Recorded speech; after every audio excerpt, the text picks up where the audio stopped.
is kind of doesn't. It isn't that helpful. Did something just land on my car? Fell on your car. I think I'm It's being harassed by, maybe it's a squirrel shitting on my car, and now he's throwing nuts. things. This is awesome. Like, it's not a safe space anymore.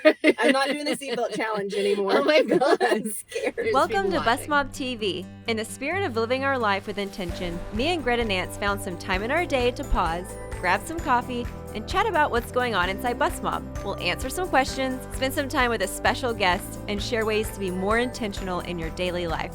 Hop on in. Here we go. Hello. Welcome to the Car of Intention. We are here. Remember when we used to call it that? 40 episodes ago. I know. That's Well, crazy. you know, we couldn't find a space in the office sometimes. We were talking about intentionality and like making a point to find somebody to talk about the good and bad stuff going on. Get some time out of your day. It was, I don't know what's going on with my jacket here. We landed on my car and On your car. Starbucks. Like the bird shit. on Once a week. windshield. I know. A bird just shit on my car twice. I thought that was 3 times. I think it has it out for me. So what's going on in the bus mob this week? I'm glad you asked. And it's actually really funny that we're in a car to mention this. Ooh. I know what we're going to talk about. The seatbelt challenge. Anybody? I don't know what this challenge really is. I don't know if it started in Bustmob or if it actually started somewhere else and it came into Bustmob, but some of y'all ladies in Bustmob have been taking photos Got it. of your boobies with like your seatbelt covering your nipple, and I think it is hilarious. Like driving down the road topless? I don't know if they're driving or if they're just like pull their boobie out and Got it. I don't know. I'm gonna do it. Okay, good. You do it. I'll do it over there and turn my car around so nobody Okay. sees me. Okay, that would be good. I'll honk the HR horn. won't like that. Call attention. Not sure HR is going to like that shirt either, but I love it. I think you got it for me. Didn't you? Oh, yeah, I did. I love it. I have one too, I but love that it's shirt. not safe to wear in most places. But, I figured we're outside in the car of intention. It'd be safe to wear. yep. And it's also okay to do the seatbelt challenge outside if you want as well. Yes. So that is highly entertaining. And again, that's what Bustmob is for. Yes. A safe space of crazy people. Just Celebrating kidding, your like us. boobies Yeah. with the seatbelts. Other people don't get it. No. So that is why you need to have at least some people around you who get it. There was like 161 comments in that thread. Like, and I've seen the trend of the seatbelt challenge come and go, but this one was last week, and it was so many people that are like, "Yes, finally my chance!" And I'm like, I want to do it. Well, it's like the novelty of all the things you couldn't do before. Right. Like I get it 1,000%. So I'm Are you gonna do maybe it? I'll try. Maybe I'll try. We're gonna drop them. I'll be in my driveway. Like I'm not gonna do it over I'm there. not next gonna to do that it in tree. public. I mean, 10 years ago, I absolutely would have. Remember that video of me walking Yes. naked through the office? With your clipboard. That was a long time ago. Can we slide that in? No. Casey. Nope. Okay, I've got a surgery question for you. Let's look at what it is because I have no idea. Oh, yeah. Okay. So we've been trying to do more lives on Instagram. Yes. Loving it. Loving it. You guys are sending in great questions, and we've managed to wrangle some surgeons to answer them. We've done 3 so far this month. And I tried, like, the questions were great. I fed them no questions. Like, you guys fed them the questions. But this one, I definitely wanted to highlight from my live with Dr. Pyle because I hear a version of this a lot. It's like lipo versus tummy tuck, but then the diastasis recti that everyone talks about. If you don't know what that is, it just means muscle separation in the abs. And like, how do I know if I have that from home? So here specifically is the question. Nope. It's going good. Yep. Plugged in. I forgot. I plugged in my phone. Here's the question. How do I know if I need liposuction around my abdomen or an actual tummy tuck? Like, can I actually check for separated muscles at home? You can try. Why not? No. But like, I thought this was a great answer from Dr. Pyle on both of those because those are 2 common great questions. People want to book their consult for the right thing. Yes. And they're worried, well, what if I book it for lipo, but it's really a tummy tuck I need? And people are very hung up on I want to check what my muscle separation is. Is kind of it isn't that helpful. Did something just land on my car? Fell on your car. I think I'm It's being the squirrel. harassed by, maybe it's a squirrel shitting on my car, and It's now he's throwing throwing nuts. things. This is awesome. Like, it's not a safe space anymore. I'm not doing the seatbelt challenge anymore. Oh my God. I'm scared. There's people watching. We're out of control. Sorry we got distracted by the squirrel, but let's watch what Dr. Pyle has to say. Let's do that. I know you get this question, Greta. People say, how do I know if I have muscle separation, right? Mm-hmm. And the answer is, if you've had kids, you do, because there's two parts to it. One is the separation between the muscles called rectus diastasis, and you don't need to remember that. It's just a separation between the two muscles that go up and down. And then the second is that the muscles tend to get widened and spread. And I would advocate, and people who have had consults with me hear me say this, I would advocate that's probably more important than the space between the muscles, is how wide the muscles get, because they lose strength then. And we get posture changes because of it, and we get fullness in the abdomen that we can't get rid of. That seems to be really bad oftentimes after we eat a meal. And so, like, if you've got loose skin, if you've got muscle separation, if you've got muscle widening, and you've got posture changes, and you've got muscle weakness, those are all things that a tummy tuck does that nothing else can do. And so if those are part of the thing, and after kids they very often are, liposuction won't solve those problems. Oh, so how, if someone was trying to tell from home what they should have a consultation for, and kind of not sure, what would you say? Yeah, so if, especially like above your belly button or around your belly button, if you've got loose skin that you don't like the frowny face belly button, lipo will probably exaggerate that, because it's like a fixed tethered point in your abdomen. Mini abdominoplasty sometimes exaggerates that as well. So that's part of the conversation around mini or full too. Yeah. If you're standing in front of a mirror and you notice that, and you relax your muscles and you notice that the shape of the muscles towards the edges are sort of rounded at the edges, you probably have some either muscle separation or muscle widening and weakening, and you might benefit from a tummy tuck. Yeah. But regardless, when they come in, you guide them. You know, it's not like you have to book your consultation for the exact thing you already know you're going to have. I just know some people are like, but if I did this, but if I did this. So I know that's part of the consultation, kind of examining it and then giving your recommendation. So. Yeah, so the question is pretty common that someone sits in the office for a consultation and they say, I just want liposuction. I don't want a tummy tuck. And I'm like, well, tell me what bothers you. And I got this loose skin and this fullness. And I'm like, I know you think you don't want a tummy tuck, but you just told me you want a tummy tuck. Like, that's what the thing does. Yeah. So that's the value of being able to sit across from a person and just be like, what do you want? Like, what's the thing that bothers you? For what it's worth, also, like, that's the whole reason behind the Bustmob Academy stuff, is to allow a person to be educated enough at home to where we get in a consultation, I don't have to lecture so much about the things that they'll need to know. I get to just sort of talk, and I get to learn, and I get to say, what's important to you, instead of me saying it's important to me that you hear these things. Yeah. Thank you for the Bustmob Academy plug. I believe in it. Like, it's so helpful. I see it all the time. People come in and they're like, I didn't know anything, and now I know everything.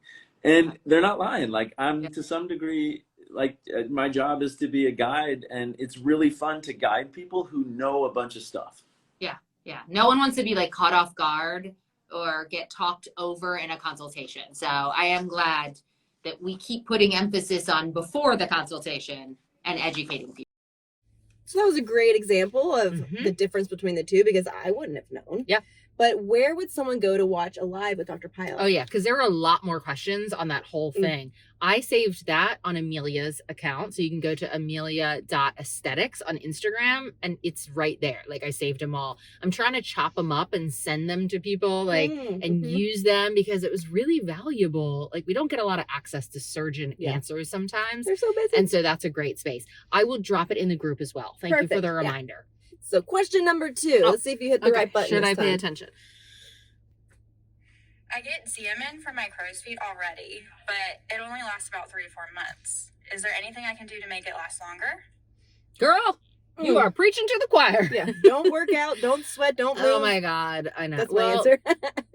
Botox, Xeomin, wrinkle relaxers, whatever you call it, whatever type you get, for most people, they don't last any longer than 4 months. No, like, 4 months is good, I think. Again, we're still hoping for the 6-month Botox. Hasn't gotten FDA approved yet. So, yes, I would say that there are 2 things you can do to help prolong the longevity. I think I thought of one. Well, good. Oh, yeah. What? Zinc? Well, that is one. Well, that was not... I cannot prove that is a thing yet. Oh. There was a very small study that saw longevity in Botox when someone took zinc 4 days in a row before their injection. Really? I'm going to try that. Try it. There is literally no harm. I can't imagine why there would be harm.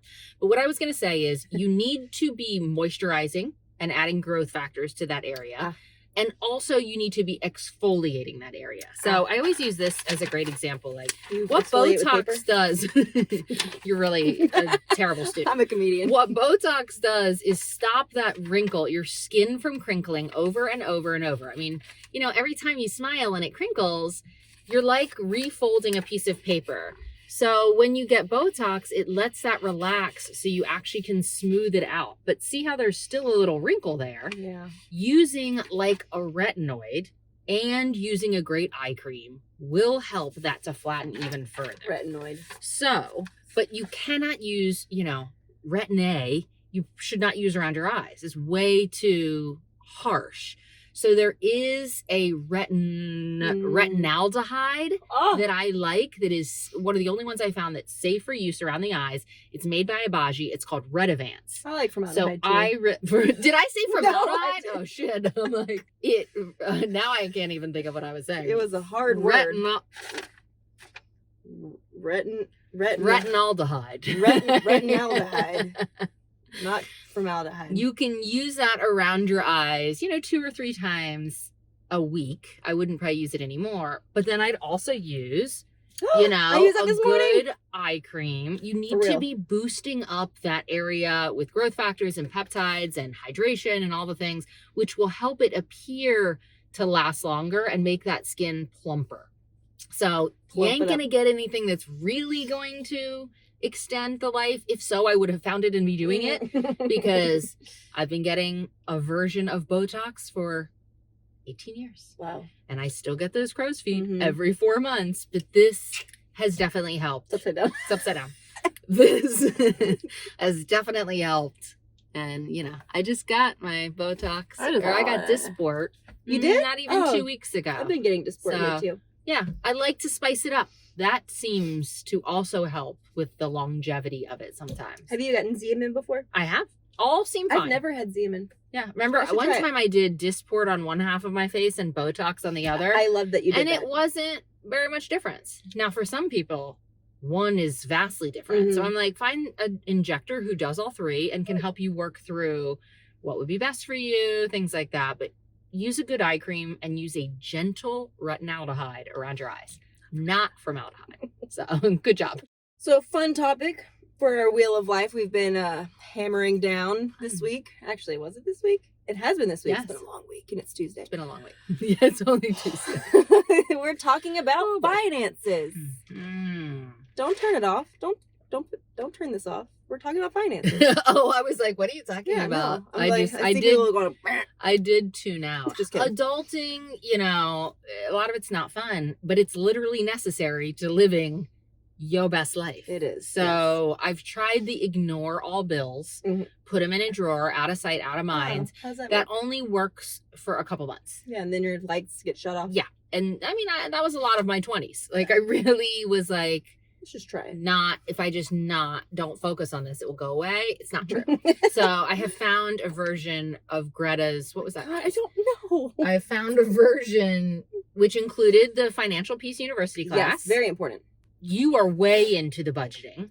I am. I have to be. I am newer to it, but I will just say it has brought, like, financial peace is a great description because peace is what it brings. Yes. The anxiety of wondering how much money I had, wondering when my bills were due, really ruins your fucking life. Like, it was so stressful. And then I couldn't get the things I wanted because my credit score wasn't what I wanted it to be and all these things. Fast forward, I've got my shit together. I still don't love it and I can do better, but you are the guru. Weirdly. It's funny because as a free spirit, my natural inclination would be to not give a crap about a budget. But because I am a free spirit and I didn't give a crap about it, I would have no money. Yeah. So me forcing myself to have a budget and to allocate exactly where every dollar is going to go, it gives me the freedom to know where I can spend and when I can spend and how much I can spend. Otherwise, if I don't live within parameters in any aspect of my life, I'm going to go off the rails, whether it's like spending too much, drinking too much, just anything. Like, I have to have solid guardrails for every area of my life because of my personality. So budgeting's no different. And I can set myself up for the future knowing, like, what do I want to save for? Retirement, very important. A vacation, very important. Tires. People are like, oh, I got to get new tires. And they don't think about, like, hey, maybe I should have saved up throughout the year for tires. Like, just little things like that. So I don't get stressed out.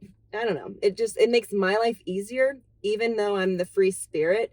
Having those parameters and those guidelines really just gives me the safety and the comfort of knowing that I'm not going to run out of money. Well, it lets you do the things you do want to do in life, unfortunately. So it's like a evil that we just have to embrace.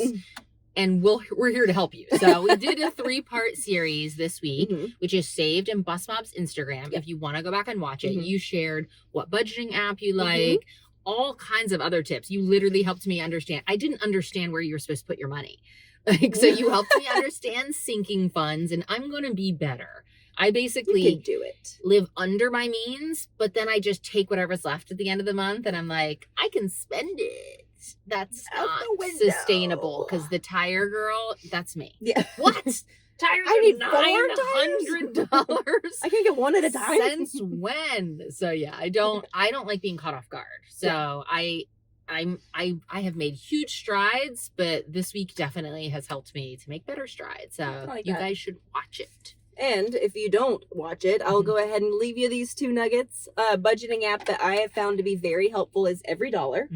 It's through Dave Ramsey's program. They've developed it. If you downloaded it a couple of years ago, it was garbage. They've made so many changes, and it's actually a really good budgeting app now. An app that's not great for your budget is the Like to Know It app, the Express app, the H&M app, the Target app, Victoria's the Amazon Secret. app. They're all not helpful, especially when you have your notifications on and they text you throughout the day about sales. And I'm like, Target just texted me. I knew you were going to say Target. That happens at work. Not helpful to your budget. So turn off your notifications if you get distracted by shopping. Like you. Yeah, like me. So be better than me. Well, we got to go back to work. Yes, we do. We got to earn money so we can spend it wisely. Yeah, I like that. Thanks so much for watching. To join Bustmob, shop for swag, or follow me and Gretta on social, click the links below. See you next time.